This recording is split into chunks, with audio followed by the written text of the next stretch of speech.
now learned about the Oregon Trail and the Santa Fe Trail, but there is still so much to learn about both. So today we're going to talk about sites to remember on both the Oregon and the Santa Fe Trail. After today's lesson, you will be able to identify important trail landmarks and discuss their importance to travelers on the trail. Let's recap. On the Oregon Trail, it went from Missouri to Oregon. It was for people in search of a better life and land. It was about 2,000 miles long and took 4 months to travel.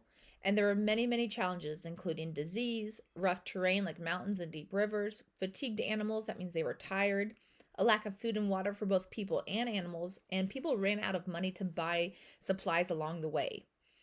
Let's talk about some of those famous sites that if you were on the Oregon Trail, you might have been able to see. This one right here is called Courthouse and Jail Rock, and it's found in Nebraska.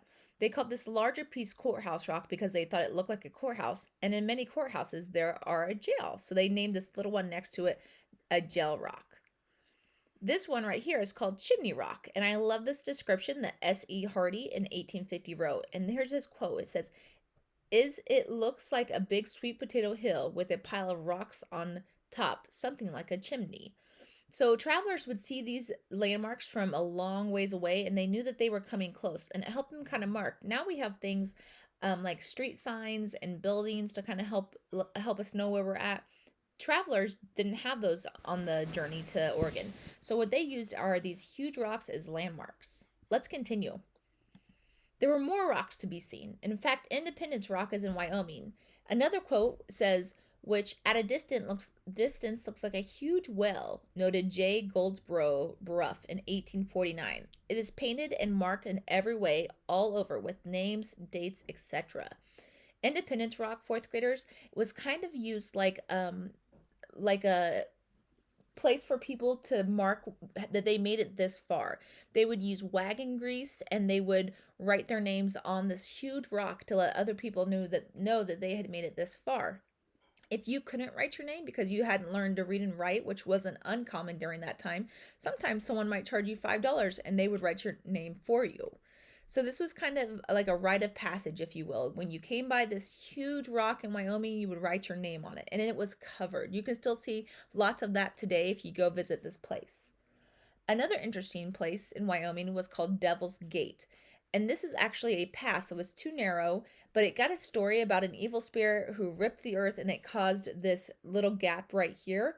And travelers had to travel south in order to pass through it. But they knew that when they saw this right here, where they were at in the trail. It helped them to understand how much further they had to go and where they should be. Going back to Independence Rock, fourth graders, they knew they wanted to be in this area before the 4th of July because if they were here by the 4th of July or earlier, they knew that they would probably be able to pass the mountains before the snow got too bad. If they hit here after the 4th of July, they knew that the snow is probably going to be too much and that they would have a difficult time traveling. So things would look pretty grim. All right. Aside from the rocks that we mentioned, just going back to Courthouse Rock, Chimney Rock, Independence Rock, and the Devil's Gate, there were also forts and rivers. And the forts were great because they were where pioneers would stop and they would trade supplies they had. If they had money, which not a lot did, but if they had money, they might use their money to buy supplies at these forts. The problem with that is the forts, because they knew how bad people needed supplies, it was very, very expensive to buy things here. So as many of the pioneers were poor, they couldn't afford to buy what they needed here. But it was an option. Oftentimes they would trade out their animals that were too sick, and so they would stop and they would give them the older animals, and then they would pay a lot of money to buy newer ones. And the people at the fort would help nurse those sick animals back to health, and then they would do the same thing again for next travelers. Rivers and streams also played a big role in their journey to Oregon. They had to cross these great rivers and streams. This one right here in the picture is the Columbia River. Sometimes they could take another path, but they would get charged money. To go around this huge Columbia River, there was like a toll. They had to pay money, and it was a very steep trail, and it was also just as dangerous because your wagon could get out of control. They had to use chains to make sure they could pull it up and down the sides of the mountains. So either way, it was very, very challenging. Imagine crossing this huge river with all of your oxen or mules and your wagon, your children, maybe you had a baby, all of your supplies. And if you lost it, if your stuff fell into the side of the river, it was just gone. You didn't have money to replace it. And oftentimes the water was cold and icy. So these are all some more challenges that the pioneers faced.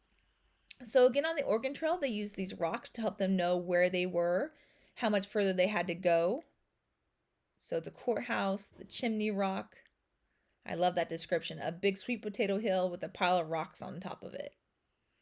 Independence Rock, where they wrote their names to kind of say, look, we made it this far. And that was where they wanted to be by the July 4th. And this kind of spooky Devil's Gate in Wyoming as well. All right, let's move back to review about the Santa Fe Trail. That also started in Missouri, but unlike the Oregon Trail, it went southwest to Santa Fe in New Mexico. It was used as a highway for people to buy and sell goods, and it was about 900 miles long and took 8 weeks to travel. So half the distance, half the time that it took to get to Oregon. They had some very similar challenges. The food and water was a challenge. A lot of people wanted the cargo that was carried on the Santa Fe Trail because there's very valuable things worth a lot of money. And so a lot of people would attack other pioneers, sometimes Native American tribes, they would attack the people on the Santa Fe Trail to steal their cargo.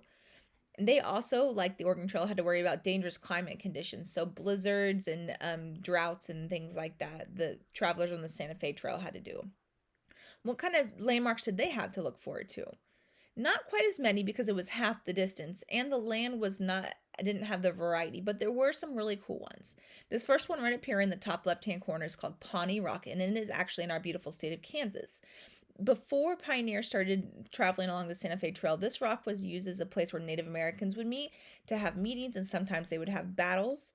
After the travelers started traveling this trail, they would often camp near here because they could go to the top and they could look to make sure nobody was coming close. Because if a wagon was approaching, they would be able to see the dust flying up and know that somebody was probably coming to cause trouble, or maybe they were just passing, but they could be aware of people coming close to them. So this is Pawnee Rock. This one over here to the right, called the Spanish Peaks, because as you can see, this mountain has a peak right here and a peak right here. And at one time, it was said the Spanish, when they had this land, found lots and lots of gold right here between the two peaks. After that, when the Spanish moved on, the travelers of the Santa Fe Trail used this to help them know where they were at in the trail.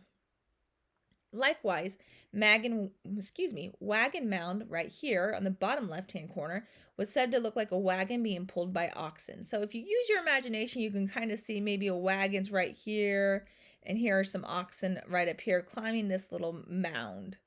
This was another marker for travelers to know where they were at on the Santa Fe Trail. Today, there's still a little village and some cities that are close to that. So fourth graders, just to review, the Santa Fe Trail had many rocks to help travelers understand where they were. They had forts to help people stop and buy goods, and rivers that must be crossed. The Santa Fe Trail also had some similar things, rocks and landmarks like mountains and mounds to let them know where they were.